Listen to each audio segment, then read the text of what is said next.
فلا مضل له ومن يضلل فلا هادي له واشهد ان لا اله الا الله واشهد ان محمدا عبده ورسوله اما بعد يا ايها الناس اتقوا ربكم الذي خلقكم من نفس واحده وخلق منها زوجها وبث منهما رجالا كثيرا ونساء واتقوا الله الذي تساءلون به والارحام ان الله كان عليكم رقيبا يا ايها الذين امنوا اتقوا الله حق تقاته ولا تموتن الا وانتم مسلمون رب اشرح لي صدري ويسر لي امري واحلل عقدة من لساني يفقهوا قولي رب صدري ilma வார்த்தைகள் வல்லைக்குள் செயல்படுத்த முடியாத அந்த ஏக இறைவனை துதித்தவனாக அவனுடைய சாந்தியும் சமாதானமும் இந்த உலகத்தின் இறுதி தூதர் அகிலத்தின் அருள்கொடை நமது வாழ்க்கை வழிகாட்டி நமது உயிரினும் மேலான உத்தம தூதர் முஹம்மது நபி ஸல்லல்லாஹு அலைஹி வஸல்லம் அவர்கள் மீதும் அன்னாருடைய கண்ணியமிக்க குடும்பத்தினர்கள் சத்திய சஹாபாக்கள் தாபீன்கள் தபோ தாபீன்கள் இமாம்கள் சுஹதாக்கள் மேலும் இந்த வெள்ளிக்கிழமை தினத்தன்று இறைவன் கடமையாக்கி இருக்கக்கூடிய இந்த ஜும்மாவை நிறைவேற்றுவதற்காக இங்கே குழுமி இருக்கக்கூடிய நம் அனைவர்கள் மீதும் அந்த வற்றாத பெருங்கருணையாளருடைய சாந்தியும் சமாதானமும் என்றும் நின்றும் பிடியப்படட்டுமாக என்று பிரார்த்தித்தவனாக முதற்கண் உங்கள் அனைவருக்கும் என்னுடைய அஸ்ஸலாமு அலைக்கும் வரஹ்மத்துல்லாஹி வபரகாத்துஹு. அல்ஹம்துலில்லாஹ், அல்லாஹ்வுடைய கிருபையினால் மீண்டும் ஒரு ஜும்மாவை அடையக்கூடிய பாக்கியத்தை எல்லாம் வல்ல அல்லாஹ் தஆலா நமக்கு கொடுத்திருக்கிறான். அதற்காக முதலில் அல்லாஹ்வுக்கு நாம் நன்றி செலுத்த கடமைப்பட்டிருக்கிறோம். அல்லாஹ் தஆலா இதே போல நமது இறுதி மூச்சு வரைக்கும் தொழுகைகள் மட்டுமல்ல, இஸ்லாமுடைய எல்லா விஷயங்களையும் முழுமையாக பின்பற்றக்கூடிய நல்ல மக்களாக கடைசி வரைக்கும் கடைசி மூச்சு வரைக்கும் இந்த மார்க்கத்தில் நிலைத்திருக்கக்கூடிய ஒரு தன்மையை அல்லாஹ் தஆலா நமக்கு தர வேண்டும் என்று பிரார்த்தித்துக் கொண்டு இன்றைக்கு நம்ம ஜும்மாவிலே சோனத்தில் நமது வீடுகள் என்னும் தொடரை பார்த்து கொண்டிருக்கிறோம். அதாவது இந்த உலகத்தில் நம்முடைய வீடுகள் எப்படிப்பட்ட வீடுகளாக இருந்தால் சோனத்தில் நமக்கான வீடை அல்லாஹ் நாடினால் நமக்கு தருவான் அப்படிங்கிறத பற்றி கடந்த 2 வாரங்களாக பார்த்து கொண்டிருக்கிறோம். இன்ஷா அல்லாஹ் அதனுடைய இறுதி பகுதியை இன்னைக்கு நம்ம கம்ப்ளீட் பண்ணணும். ஸோ அப்போ அந்த ஒரு குடும்பம் சோனத்துக்கு போக வேணும்னு ஆசைப்படுதுன்னா முதல்ல நம்ம குடும்பமாக போகணும்னு நம்ம ஆசைப்படணும். அங்கேயும் அதே பொண்டாட்டி தானா, அங்கேயும் அதே புருஷன் தானா, அது சொர்க்கமா இருக்காது அப்படிங்கிற மாதிரியான ஒரு மனோநிலை நமக்கு இருக்கக்கூடாது. ஏன்னா நபிகள் நாயகம் ஸல்லல்லாஹு அலைஹி வஸல்லம் சொன்னாங்க, உங்களுக்கு ஒருவர் மீது அன்பு இருந்தால் அன்பை வெளிப்படுத்துங்கள். நம்ம நிறைய பேர் என்ன பண்றோம், அன்பு ஒரு மேல இருக்கும், பாசம் இருக்கும், வெளிப்படுத்த மாட்டேங்கிறோம். வெளிப்படுத்தாததுனாலேயே எத்தனையோ தந்தைமார்கள் மேல பிள்ளைகளுக்கு அவ்வளோ பாசம் இருக்கும், சொல்றதுக்கு ஒரு மாதிரியா இருக்கும், சொன்னா ஒரு மாதிரியா இருக்கும், சொல்லாமலேயே மறைத்து வைத்திருப்பார்கள். எப்போது சொல்ல ஆசைப்படுவார்கள் தெரியுமா? தந்தை இறந்த பிறகு சொல்ல ஆசைப்படுவார்கள். இப்படிலாம் வாப்பா நேசிச்சேன், நீ இப்படிலாம் நேசிச்சியப்பா, அது வாப்பா உயிரோடு இருக்கக்குள்ள சொன்னியான்னு கேட்டா இல்ல. அப்ப நீங்கள் ஒருவரை நேசித்தீர்கள் என்பது உங்களுக்கு மட்டும் தெரிந்தால் போதாது, அது அவர்களுக்கும் தெரியப்படுத்தப்பட வேண்டும். ஏன்னா அது நபிகள் நாயகம் ஸல்லல்லாஹு அலைஹி வஸல்லம் அவர்களுடைய வழிமுறையாக இருந்து கொண்டிருக்கிறது. அப்போ ஒரு குடும்பமாக நாம் எப்படி அமல்கள் செய்ய வேண்டும், ஒரு குடும்பமாக எப்படி அல்லாஹ்வுடைய மார்க்கத்தை நம்ம ஃபாலோ செய்யணுங்கிறதெல்லாம் நம்ம பார்த்தோம். அதே போல சென்ற அமர்வுல கணவன் மனைவி உறவை பற்றி நம்ம பார்த்தோம். கணவன் மனைவி உறவை பொறுத்த வரைக்கும் ரொம்ப சிம்பிளான ஒரு விஷயம் என்னன்னா, அப்ப கணவன் மனைவிட்ட கோபமே படக்கூடாதா, மனைவி கணவன்கிட்ட கோபமே படக்கூடாதுன்னா அப்படி அதாவது கணவன் மனைவி கோபமே படக்கூடாதுன்னா உலகத்தில் எல்லாரும் தலா கொடுத்துட வேண்டியதுதான். ஏன்னா யாருமே அப்படி கிடையாது, அப்படி கோபப்படாமல் இருக்கவும் முடியாது. ஆனால் நம்முடைய கோபம், மனைவியின் மீதான கோபம் என்பது மார்க்க விஷயத்துக்காக கோபப்படுறோமா, பர்சனல் விஷயத்துக்காக கோபப்படுறோமாங்கிறத நம்ம அலசி பார்க்கணும். மார்க்க சம்பந்தமான விஷயங்கள் என்றால் அவங்க குருவுல நோன்பு வைக்கல, இல்லைன்னா இறைவனுடைய கட்டளைகளை புறக்கணிக்கிறாங்க, மனைவி இல்லை, மனைவி பிள்ளைகள் யாராக இருந்தாலும் அது கோபப்படணும். அந்த இடத்துல கோபம் வரணும். எந்த இடத்துல கோபம் வரக்கூடாதுன்னா, சின்ன சின்ன விஷயங்கள்ல உப்பு அதிகமாக போட்டாங்க, சக்கரை அதிகமாக போட்டாங்க, நான் வரக்குள்ள சரியா உட்காரல, இந்த மாதிரி சின்ன சின்ன விஷயங்களுக்கெல்லாம் நம்ம கூட கோபப்படக்கூடாது. நாம என்ன செய்கிறோம்னா அப்படியே ரிவர்ஸா செய்யறோம். அப்படியே எதிர்மறையான விஷயங்களை நாம் செய்து கொண்டிருக்கிறோம். அல்லாஹ் தஆலா குர்ஆன்ல பல இடங்களில் சொல்றான். என்ன சொல்றான்? இன்னல்லாஹ வஸ்ஸாபிரி, அல்லாஹ் தஆலா பொறுமையாளர்களோடு இருக்கிறார். சின்னமாக தொழுகையை கொண்டு பொறுமையை கொண்டு முதலீட்டு எடுங்கள். பல இடங்கள்ல ரெண்டுத்தையும் சேர்த்தே தான் சொல்றோம். ஆனா தொழக்கூடிய மக்களாகி நம்மிடத்துல எத்தனை பேருக்கு பொறுமை இருக்கு? பொறுமை எங்க இருக்கணுமோ அங்க இருக்கிறது இல்லை. நமக்கு ஒரு நபரிடத்துல ஒரு பொருளாதாரத்தை கேட்டிருப்போம், கடன் கேட்டிருப்போம், வழக்கமாக நம்ம கொடுக்கக்கூடியவர், அவருக்கு ஏதோ ஒரு சிக்கல் இருக்கு, அதனால கொடுக்கல, உடனே என்ன பண்ண கோபம். இல்ல நம்முடைய வீட்டில் ஒரு சின்ன இழப்பு ஏற்படுகிறது, யாருக்காவது நோய்வாய்ப்படுகிறார்கள், இல்ல நமக்கு ரொம்ப பிடித்தமானவர்கள் மரணம் அடைகிறார்கள், அப்ப நம்ம பொறுமையாக இருக்க வேண்டும்.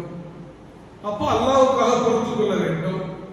ஆனா நம்முடைய பொறுமை எங்க இருக்கு அப்படின்னா, காசாவுல குண்டுமலையா முடிகிறாங்க, மக்கள்லாம் அப்பா செத்துட்டு இருக்கிறாங்க, இன்னல்லாஹ் வஸ்ஸாபிரி, அல்லாஹ் பொறுமையாளரோடு இருக்கிறான்.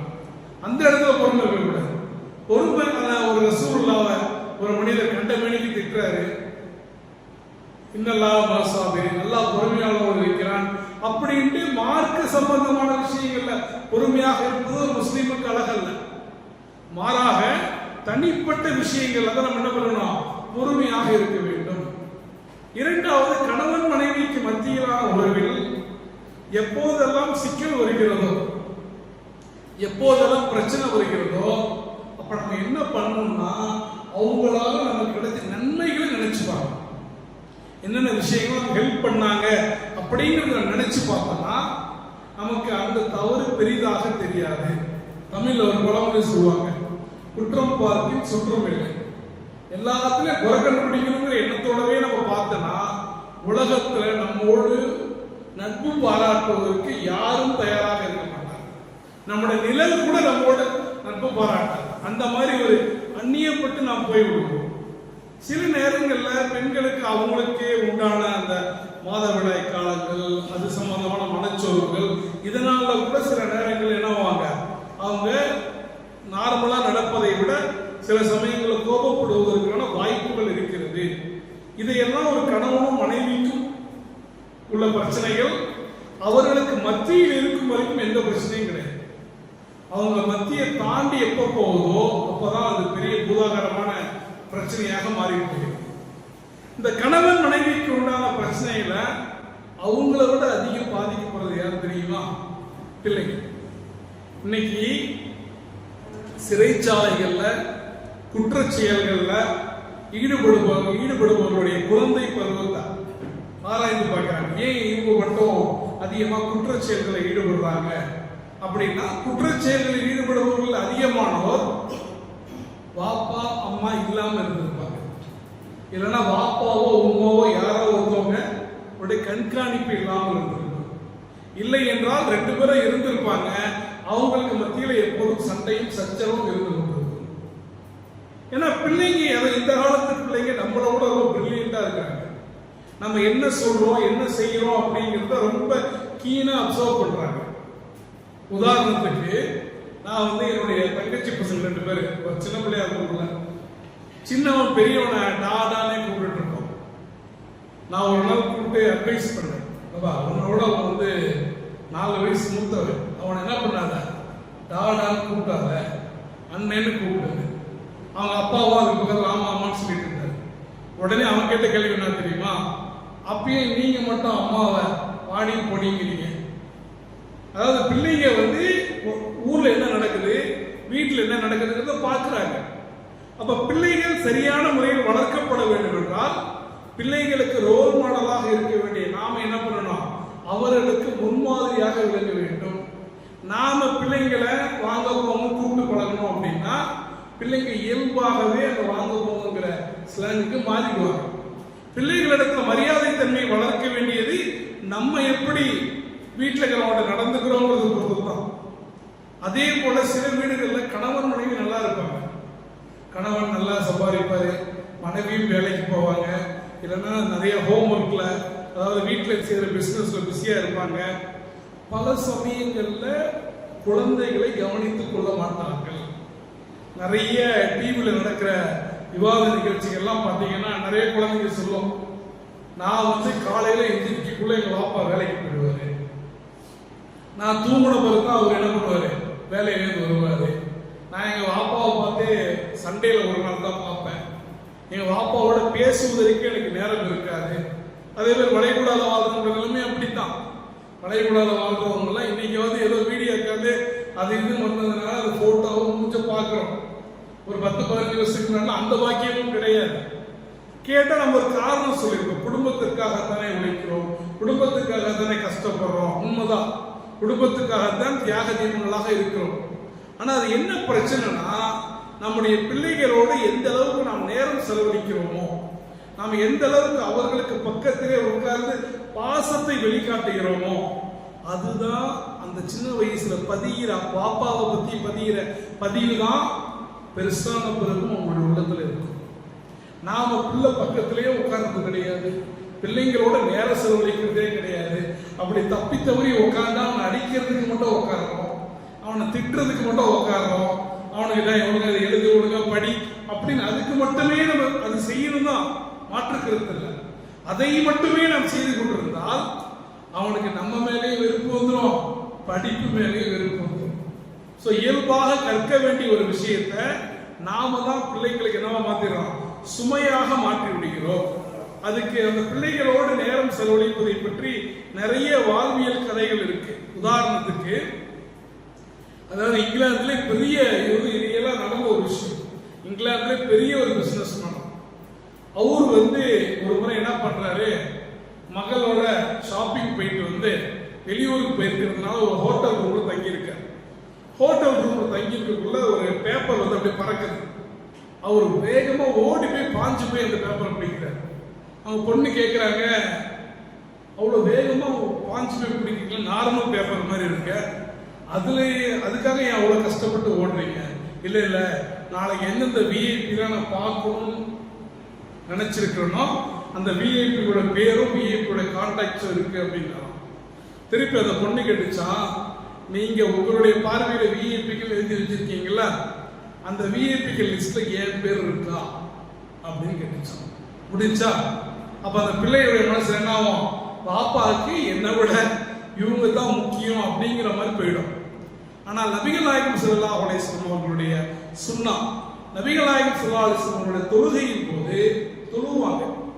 தொழுவும் போது என்ன பண்ணுவாங்க, அவருடைய பேரன்கள் ஹசனும் ஹுசைனும் அவங்க மேலே ஏறி விளையாடுவாங்க. மேலே ஏறி விளையாடக்குள்ள பின்னாளுக்கு சஹாபாக்கெல்லாம் அப்படிலாம் செய்யாதீங்கன்னு சொல்லுவாங்க. இப்ப நம்ம அப்படித்தானே செய்வோம். நம்ம மேலே ஏறலாம் விளையாட வேணாம், பக்கத்துல கிட்ட போட்டது டாய் பின்னாடி போ, லாஸ்ட்ல போ, கடைசி சப்பல போய் நீங்க சொல்லுவோம். அப்ப ரசூல் ஸல்லல்லாஹு அலைஹி வஸல்லம் அதை அனுமதிப்பார்கள். அவர்கள் என்னுடைய ஈரக்குலைகள் கேட்பாங்க, என்ன நீங்க தொழுவுக்குள்ள உங்க மேல ஏறுறாங்க, அவர்கள் என்னுடைய ஈரக்குலைகள், அவர்களை நான் எவ்வாறு கண்டிக்க முடியுங்கிறாங்க. அப்ப நமக்கு முன்மாதிரியாக வந்தவங்க எவ்வளவு பாசத்தோடு இருந்திருக்கிறாங்க. ஒரு முறை ரசூல் ஸல்லல்லாஹு அலைஹி வஸல்லம் அவர்கள் தன்னுடைய பேரனுக்கு முத்தம் கொடுக்கிறார்கள். அப்போது ஒரு காட்டரபி அவர் என்ன சொல்றாரு, எனக்கு கூட 10 குழந்தை இருக்கு, நான் எந்த குழந்தையும் ஒரு நாள் என்ன பண்ணதில்லை, முத்தம் கொடுத்ததே இல்லையேன்னு சொல்றேன். அப்ப ரசூல் ஸல்லல்லாஹு அலைஹி வஸல்லம் சொல்றாங்க, உன்னுடைய உள்ளத்திலிருந்து அல்லாஹ் தஆலா மென்மையை எடுத்து விட்டால் நான் என்ன செய்வதுன்னு கேட்கிறேன்.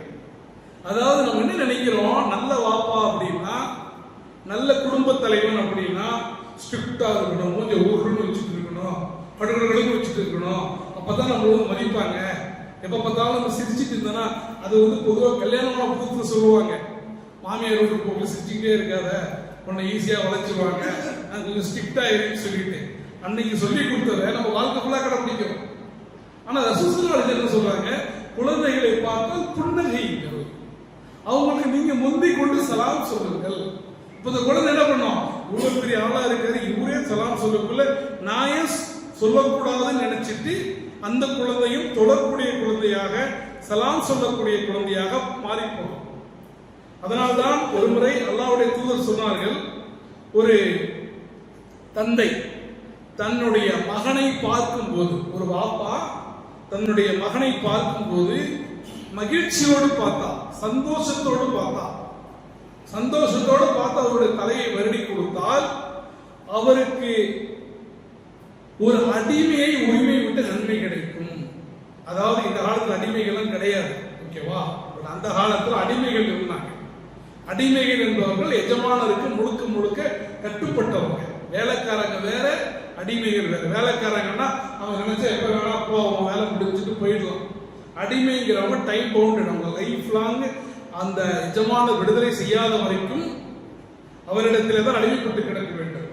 அப்படிப்பட்ட அடிமைகளை விடுதலை செய்வதை இஸ்லாம் ஒரு மிக நன்மையான காரியமாக மக்களிடத்தில் எடுத்து சொல்லி, சையதுனா அபூபக்கர் ரலியல்லாஹு போன்ற பல சஹாபாக்கள், பிலால் போன்ற பல சஹாபாக்கள் அடிமைகளாக இருந்தவங்க அப்படிதான் என்ன பண்ணாங்க, விடுவிச்சாங்க. அப்படி ஒரு அடிமையை விடுதலை செய்யக்கூடிய நன்மை எதுக்கா? ஒரு தந்தை தன்னுடைய மகனை பாசத்தோடு பார்த்தார். அப்ப சஹாபாக்கள் கேட்கிறாங்க, யாரு சொல்லலாம், ஒரு நாளைக்கு ஒரு தடவை பார்த்தா ஓகே, 100 தடவை பார்த்தா, 100 தடவை பார்த்தாலும் 100 அடிமைகளை விடுதலை செய்து நன்மை கிடைக்கும். சுப்ஹானல்லாஹ், எவ்வளவு ஒரு விஷயம் இருக்கு. நம்ம வாழ்க்கை ஃபுல்லா தலைகீழ நடந்தாலும் 100 அடிமைகளை விடுதலை செஞ்ச நன்மை நமக்கு கிடைக்குமான்னு நமக்கு தெரியாது. அப்ப கொஞ்சம் சிந்திச்சு பார்க்கணும். நம்முடைய பிள்ளைகள், அதாவது பொதுவா தாத்தாக்கள் பேர பிள்ளைகள்கிட்ட பாசமா இருப்பாங்க, ஆனா வாப்பாக்கள் மகன்கள்கிட்ட பாசமா இருக்க மாட்டாங்க. ஏன்னா நம்ம பாசமா இருந்தா பையன் கெட்டு போயிடுவான்னு இவங்களா ஒரு கற்பிதம் வைத்துக் கொண்டு கண்டிக்கணும் தான், மாற்றுக்கிறதுல. அதே சமயத்துல எல்லா சமயமும் கண்டித்துக் கொண்டிருந்தால் தந்தையை பற்றிய பதிவு எப்படி பதியும்னா, கண்டிப்பா எப்ப பார்த்தாலும் ஒரு வெறுக்கக்கூடிய மனோநிலைக்கு போயிடும். அவங்க தாத்தா ஆகிற காலத்துல வேணா அது மாறும். ஒரு முறை ஒரு தந்தை ரசூலுல்லாஹி காலத்துல தன்னுடைய மகனோடு எப்போதும் மஜ்லிஸ்க்கு வருவாங்க. பாப்பா வந்தா பிள்ளையும் சேர்ந்து வருவாங்க. பாப்பாவோ தொழுது முடிச்ச பிறகு மஜ்லிஸ் வளாகத்துல வெளியே பாப்பாவும் பிள்ளையும் தினந்தோறும் விளையாடுவாங்க. ஒரு நாள், ஒரு 2-3 நாள் தொடர்ந்து பாப்பா மட்டும் வர, அப்ப மகனை காணும். ரசூலுல்லாஹி கேட்கிறாங்க, அழுவுரு, ஏன் அழுவுறீங்க? என்னோட மகன் இறந்து விட்டார், அதனாலதான் அவர் வரலன்னு உடனே ரசூலுல்லாஹி சொல்றாங்க, நீங்க கவலைப்படாதீங்க, நீங்க துக்கப்படாதீங்க.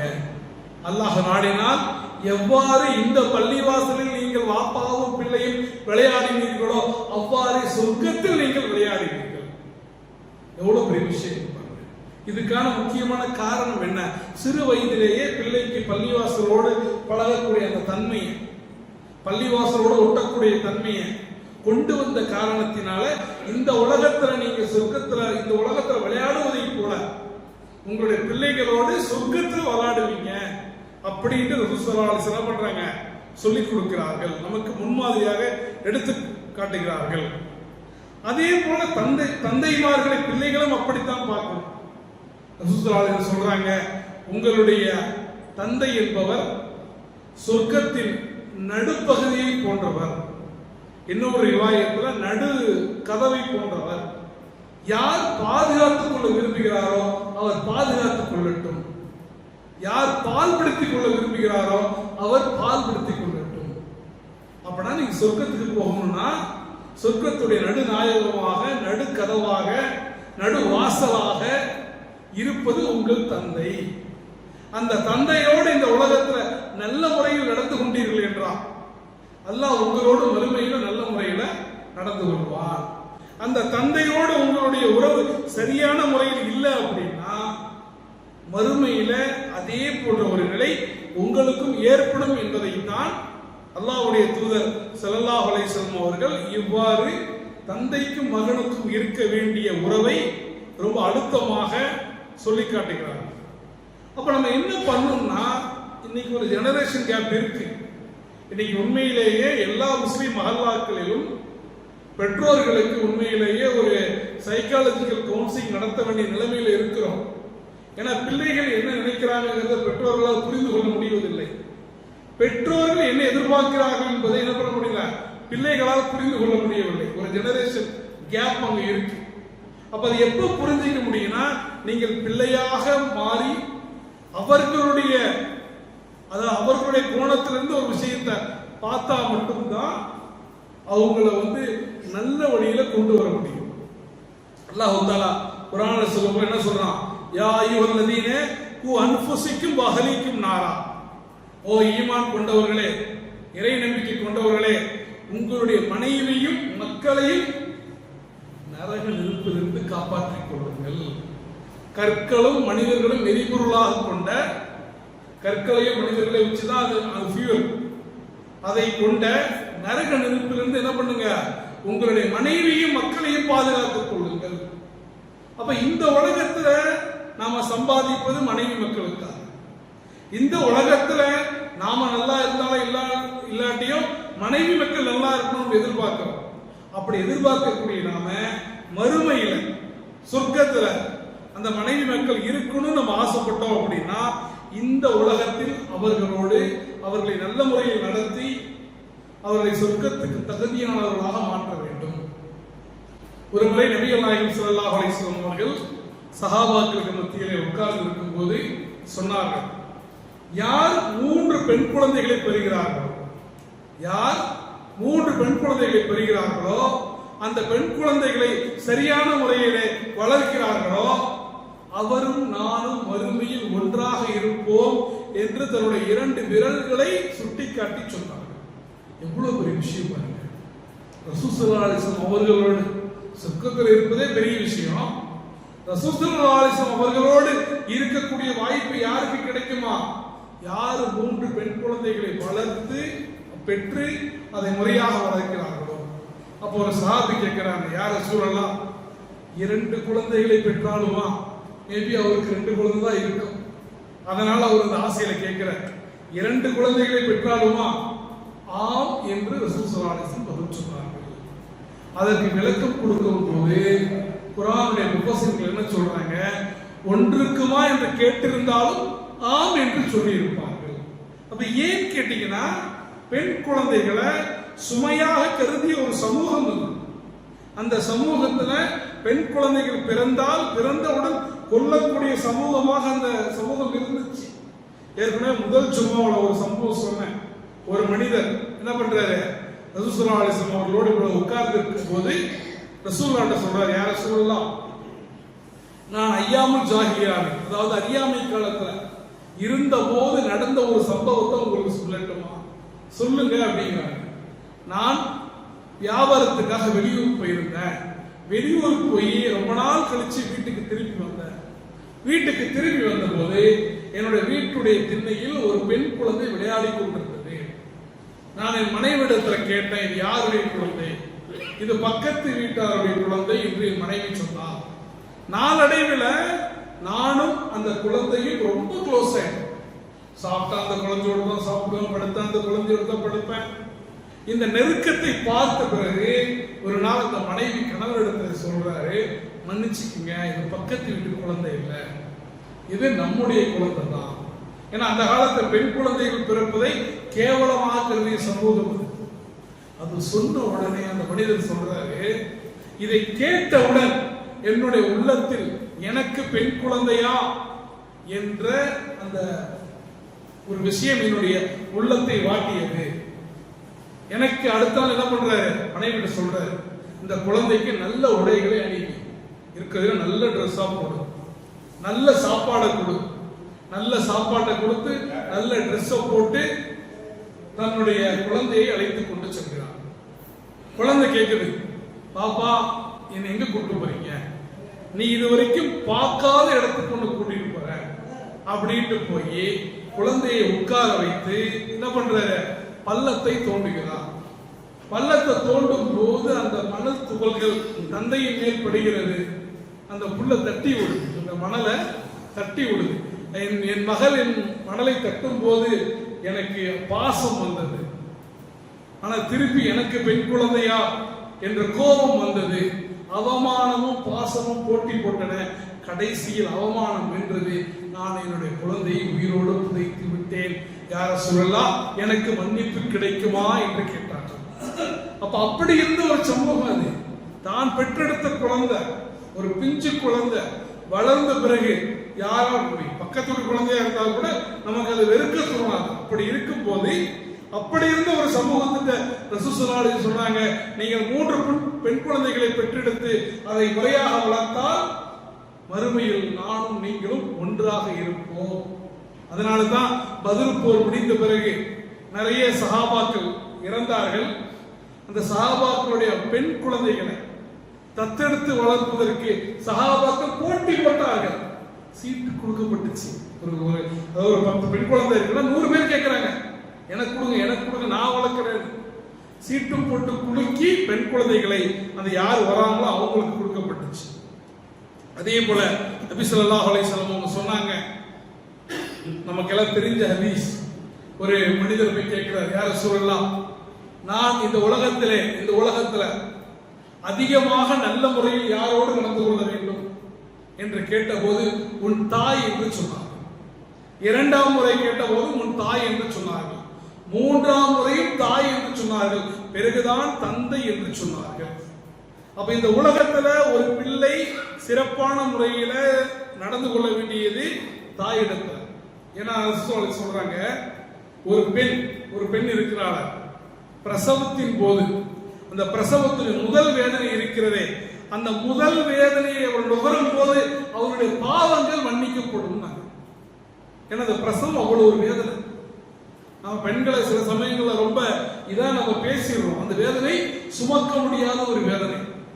அந்த வேதனை எந்த பெண் பொறுத்துக் கொள்கிறாரோ அவருடைய பாவங்களை நான் மன்னிக்கிறேன் என்பதாக அல்லாஹ் தஆலா சொல்லி காட்டுகிறான். அதனால்தான் அல்லாஹ்வுடைய தூதர் ஸல்லல்லாஹு அலைஹி வஸல்லம் சொன்னாங்க, மறுமையில சொர்க்கத்துல நோமான் பின் பஷீர் என்ற சஹாபிக்கு சொர்க்கத்துல ஒரு குர்ஆன் ஓதுவார். சொர்க்கத்துக்கு போறது வேற, சொர்க்கத்துல போய் குர்ஆன் ஓதுவாராம். ஏன்னு கேட்டா, இந்த உலகில் அவர் தாய்க்கு செய்த சேவையின் காரணத்தினால் அவருக்கு சொர்க்கத்தில் குர்ஆன் ஓதக்கூடிய பாக்கியம் கிடைத்தது என்பதாக அல்லாஹ்வுடைய தூதர் ஸல்லல்லாஹு அலைஹி வஸல்லம் சொல்லி காட்டுறாங்க. நாம் என்ன நினைக்கிறோம், பெத்த அம்மாக்கு வளர்த்த பாப்பாக்கு சோறு போடுறதே நம்ம கடமையா நினைக்கிறோம். சோறு போட்டாரா நான் தான் எங்க அப்பா அம்மாவுக்கு சோறு போடுறேன். இது பெருமை கிடையாது, இது நம்ம கடமை, செய்தாக வேண்டிய ஒரு விஷயம். ஒரு மனிதர் ஹஜ்ஜுக்கு போறார். ஹஜ்ஜுக்கு போகும்போது அவங்க அம்மாவுக்கு ரொம்ப ரொம்ப வயசாயிடுச்சு. ரொம்ப வயசாயிட்டா நமக்கு தெரியும், யாரும் கூட்டிட்டுலாம் போக முடியாது, வீல் சேர்லாம் அந்த மாதிரி தான் போவாங்க. அந்த காலத்துல அந்த மாதிரிலாம் எந்த ஃபெசிலிட்டியும் கிடையாது. அவர் என்ன பண்றாரு, தன்னுடைய தாயை முதுகில் சுமந்து கொண்டு முதுகுல சுமந்து கொண்டு காபத்துல்லா வர்றாரு, சஃபா மர்வா மத்தியில ஓடுறாரு, தொங்கோட்ட ஓடுறாரு, ஜம்ஜம் தண்ணி கொடுக்கிறாரு. ஹஜ்ஜுடைய எல்லா கிரியைகளையும் போய் அந்த மினாரால தங்குறது, அது எல்லா கிரியைகளையும் சாதாரணமாகவே ரசூல் ஸல்லல்லாஹு அலைஹி வஸல்லம் சொன்னாங்க, பிரயாணம் என்பது வேதனை. பிரயாணம் என்பது வேதனை. அதனால்தான் பிரயாணத்தின் போது கேட்கப்படக்கூடிய துவாக்கள் இறைவனிடத்துல கபூல் செய்யப்படும். யாராவது பிரயாணம் போனா நம்ம என்ன சொல்றோம், எங்களுக்காக துவா செய்யுங்க. அது சடங்கா போயிடுச்சு. அது சடங்கு அல்ல. சாதாரண நாட்களை விட பிரயாணம் என்பது சுமையானது, அது கஷ்டப்படுத்தப்படக்கூடியது. அப்போ ஒரு ஹஜ் பிரயாணத்தில் போயிட்டு தாயை சுமந்து கொண்டு அனைத்து கிரியைகளும் செய்வது என்பது சாதாரண விஷயம் அல்ல. அவ்வளவு செஞ்சுட்டு போய் அவர் ரசூலோட சொல்றாரு, யார சொல்லலாம், நான் என்னுடைய உம்மாவை வேற யாரும் செஞ்சிருப்பாங்களான்னு தெரியாது, என் உம்மா முதல்ல சுமந்து இந்த ஹஜ்ஜுடைய எல்லா கிரியைகளும் செஞ்சு முடிச்சுட்டேன். இந்த உலகத்துல நான் என் தாய்க்கு செலுத்த வேண்டிய கடமையை நான் செலுத்தி விட்டேனா? கேள்வி புரியுதா உங்களுக்கு? அதாவது இந்த ஹஜ்ஜுக்கு என் தாயை முதுகுல சுமந்து இவ்வளவு செஞ்சன, இந்த உலகத்துல என் தாய் எனக்கு செய்த சேவைக்கு பகரமாக நான் திருப்பி அளித்து விட்டேனா என்று கேட்கும் போது அல்லாஹ்வுடைய தூதர் ஸல்லல்லாஹு அலைஹி வஸல்லம் சொன்னார்கள், நீ அந்த தாயுடைய வயிற்றில் இருந்த போது எட்டி உதைத்தாயே ஒரு உதை, அதுக்கு ஈடாகாது இது அனைத்தும் என்று சொன்னார். உன்னுடைய தாயுடைய வயிற்றில் ஒரு உதைச்சு இல்ல, அந்த உதைக்கு ஈடாகாது நீ செய்த இத்துணை காரியங்களும் என்று சொல்லிவிட்டு சொன்னார்கள், நீ உன் தாயை சுமந்த போது எந்த எண்ணத்தை திரும்ப சுமந்த, என்றாவது இறக்கப் போகிறாள் என்ற எண்ணத்தோடு சுமந்தாய். உன் தாய் உன்னை சுமந்த போது என்றாவது நீ பிறக்கப் போகிறாய் என்ற எண்ணத்தில் உன்னை சுமந்தாய். ரெண்டுத்துக்கு எவ்வளவு பெரிய வித்தியாசம் பாருங்க. தாயை சுமக்கும் போது இறக்க போகும் தாயை சுமக்கிறார், அவர் உன்னை சுமந்த போது பிறக்க போகும் குழந்தையை சுமந்தார். அவரோட வயிற்றில் எட்டி வைத்த ஒரு உதைக்கு ஈடாகாது என்று அல்லாஹ்வுடைய தூதர் சொல்லி இருக்கிறார்கள் என்றால், இந்த உலகத்துல அல்லாஹ்வுக்கு இணை வைக்கக்கூடிய காரியங்களை தவிர்த்து மற்ற எல்லா காரியங்களிலும் ஒரு மனிதன் ஆக முக்கியமாக தந்தையுடைய தாயுடைய திருப்தியை பெறுவதில் தான் கவனம் செலுத்த வேண்டும்.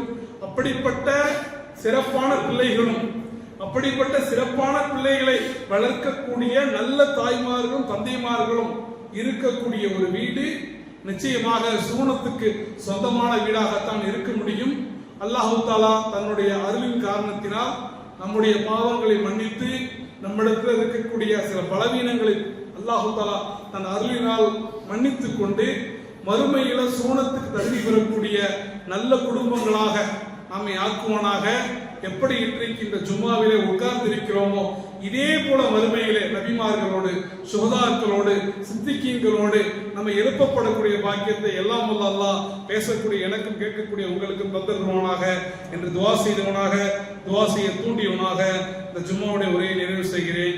வாஹிர் தவானா ரப்பில் ஆலமீன். அஸ்ஸலாமு அலைக்கும் வரஹ்மத்துல்லாஹி வபரகாத்துஹு.